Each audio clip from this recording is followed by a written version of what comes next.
जय हिंद दोस्तों। Actress Priyanka Chopra Jonas, जिन्होंने कि मैरी कॉम और स्काई इज पिंक जैसी मूवीज में एक प्रेग्नेंट वुमेन के कैरेक्टर को बखूबी निभाई है, जिसमें उन्होंने दुनिया के सामने प्रेगनेंसी के दौरान होने वाले तकलीफों को रखने की कोशिश की है, जो कि काफी अप्रिसिएबल है। अगर रियल लाइफ से हटकर उनके रियल लाइफ की बात करें तो वो एक बच्ची की माँ है, लेकिन रियल लाइफ में वो खुद प्रेग्नेंट नहीं हुई थी, बल्कि उन्होंने एक सरोगेट मदर का सहारा लिया था। वहीं दूसरी तरफ करण जौहर, जो कि बिना शादी किए एक बच्चे के पिता बन चुके हैं। दोस्तों, अगर मैं आपसे पूछूं कि किसी बच्चे का जन्म कैसे होता है, तो आप अपने जेन्युइन आंसर कमेंट बॉक्स में लिख सकते हैं। बस उस तरह के आंसर की एक्सपेक्टेशंस नहीं है कि एक दिन एक परी आती है और माँ और पिता के बीच में एक बच्चे को रख के चली जाती है। अपार्ट फ्रॉम दिस, एक माँ के गर्भ में किसी बच्चे का धारण जनरली सेक्सुअल इंटरकोर्स से होता है माता और पिता के, लेकिन कई बार बिना फिजिकली सेक्सुअल इंटरकोर्स के ही बच्चे का जन्म हो जाता है। ये पॉसिबल हो पाता है टेस्ट ट्यूब बेबी या सरोगेसी के हेल्प से। इन्हीं दोनों को लेकर लोकसभा में एक बिल पास किया गया है, असिस्टेड रिप्रोडक्टिव टेक्नोलॉजी बिल यानी ART बिल और सरोगेसी बिल। इस बिल में LGBTQ community, single main, window single women और लोअर फाइनेंशियल बैकग्राउंड सभी लोगों का ध्यान रखा गया है। दोस्तों, किन कारणों से इनफर्टिलिटी या बच्चे ना होने की समस्याएं आती हैं? क्या प्रोसेस होता है टेस्ट ट्यूब बेबी या IVF का? क्या एज ग्रुप होनी चाहिए सरोगेट मदर बनने के लिए? ऐसे बहुत सारे सवाल आपके मन में उठ चुके होंगे या आगे उठेंगे। मेरे मन में भी उठे थे। तो चलिए हम और आप मिलकर वीडियो के लास्ट तक बने रहते हैं और जानने की कोशिश करते हैं test tube baby, IVF, surrogacy से रिलेटेड सभी पहलुओं को एक सिलसिलेवार तरीके से। तो सबसे पहले बात करते हैं टेस्ट ट्यूब बेबी की। टेस्ट ट्यूब बेबी या IVF यानी इन विट्रो फर्टिलाइजेशन, जनरली इसमें फीमेल के एग और मेल के स्पर्म को शारीरिक नहीं बल्कि किसी लैब में मेटिंग कराई जाती है। देखिए, महिला के एग और पुरुष के स्पर्म के मेटिंग से ही जाइगोट यानी कि भ्रूण का निर्माण होता है। लेकिन कई बार ऐसा होता है कि पुरुष के स्पर्म नंबर में इतने कम होते हैं कि वो महिला के मैच्योर एग को पेनेट्रेट करके मेटिंग ही नहीं कर पाते। दूसरा, कई बार जाइगोट तो बन जाता है, लेकिन जाइगोट महिला के ओवरी, जहाँ की जाइगोट मैच्योर होता है, उस ओवरी से चिपक ही नहीं पाता।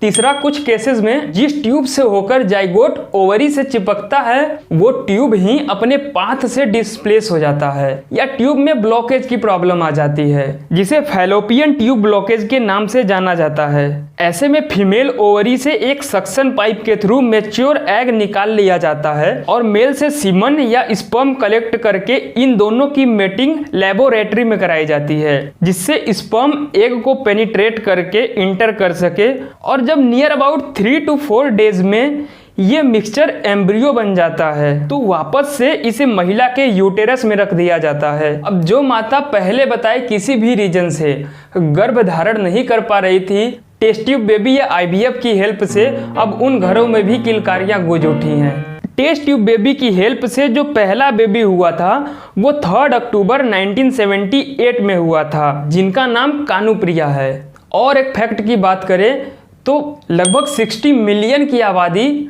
अभी इनफर्टिलिटी या बच्चे ना होने की समस्याओं से जूझ रही है। और जिस तरह से पॉल्यूशन, लोगों में स्ट्रेस और स्मोकिंग बढ़ रही है, ये संख्या और भी बढ़ सकता है।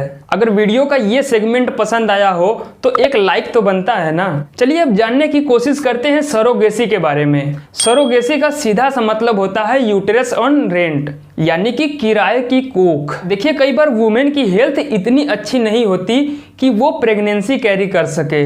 कई बार फीटस यानी कि होने वाले बच्चे या माता के हेल्थ को काफ़ी खतरा समझ में आता है और कई बार ये खतरा जान का खतरा भी बन जाता है। आपने पुरानी मूवीज़ में देखा होगा कि इधर बच्चे का जन्म होता है और इधर माता का डेथ हो जाता है। अगर आपको याद हो ऐसी किसी मूवी का नाम तो कमेंट सेक्शन में ज़रूर बताएं, स्वागत है आपका।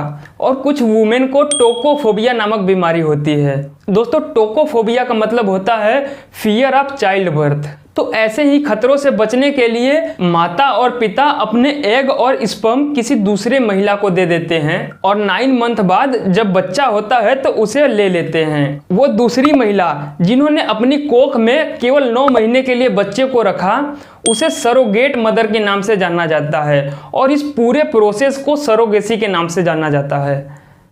अब जानने की कोशिश करते हैं कि सरोगेसी या आईवीएफ यूज करने से किसको रोक दिया गया है और किसको अलाउ किया गया है।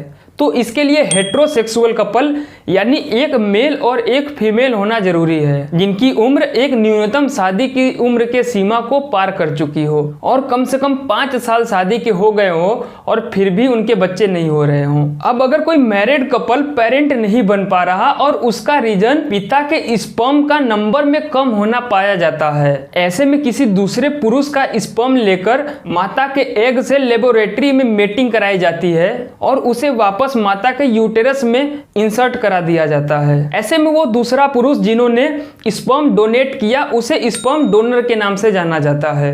वहीं दूसरी तरफ अगर माता से मैच्योर एग नहीं मिल पाता है तो किसी दूसरी महिला से मैच्योर एग लेकर मीटिंग कराई जाती है पिता के स्पर्म से, तो उस महिला को एग डोनर के नाम से जाना जाता है। कोई महिला अपने पूरे लाइफ टाइम में केवल एक बार ही एग डोनेट कर सकती है। दोस्तों, अगर हेट्रोसेक्सुअल कपल ही इन सब का यूज कर सकते हैं तो फिर होमोसेक्सुअल कपल्स जैसे लेस्बियन, गे, बाइसेक्सुअल, ट्रांसजेंडर यानी LGBTQ कम्युनिटी वालों का क्या? तो गवर्नमेंट ने इन कम्युनिटी के लोगों के लिए ये दोनों सर्विसेज अलाउ नहीं की है। देखिए, राइट टू इक्वालिटी तो सबके लिए है समाज में, लेकिन अगर आप कहते हैं कि मैं आदमी हूँ, आदमी से प्यार करता हूँ, या महिला हूँ, महिला से प्यार करती हूँ और चाहता हूँ या चाहती हूँ कि किसी डोनर से स्पर्म या एग लेकर पेरेंट भी बन जाऊँ और सेम जेंडर के साथ जीवन भी बिता लूं, तो गवर्नमेंट ने इसको साफ साफ मना कर दिया है। अब कोई ऐसी महिला जिनके पति साथ में नहीं है, उनका डेथ हो चुका है या फिर डिवोर्स हो चुका है, ऐसी महिला अगर चाहती है कि दोबारा शादी भी ना करूं और माँ भी बन जाऊं,